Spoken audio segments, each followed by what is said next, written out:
Hey everybody, I want to show you a couple of features that you may not realize are inside of the SAP community. When you're logged in as I am, you can see here that I've got myself logged in. I can see my icon that I recognize as me being logged into the SAP community. And now I can actually see a blog post that I researched because somebody had a question about Nora Von Thienen, my colleague in the developer advocate team. They had a question about her challenge that she did for AI in week 5. And I'm not an AI expert, so I know this message needs to go to Nora. If I click on her name, that's one of the ways that I can then bring up a prompt to send a message. So this gets right to the email editor that is embedded inside of the SAP community. And I can say, question from friend about week 5. I go down here and I can type question, ...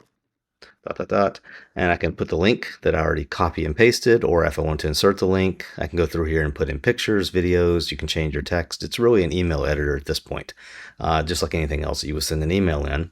I'm going to cancel this though and show you another way to send a message, which is to click in the upper right hand side of the community. You've got the envelope that you can go to your messages. I can see all of my inbox messages.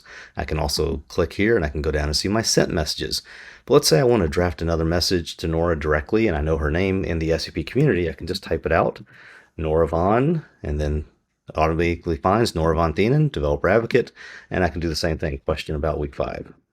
So that's two ways to send a message. You can also search for anybody if you want to within the SAP community search bar, but there's a lot of message searching and RSS feed information in the other video on searching that we already posted. So check that one out, and I will talk to you later.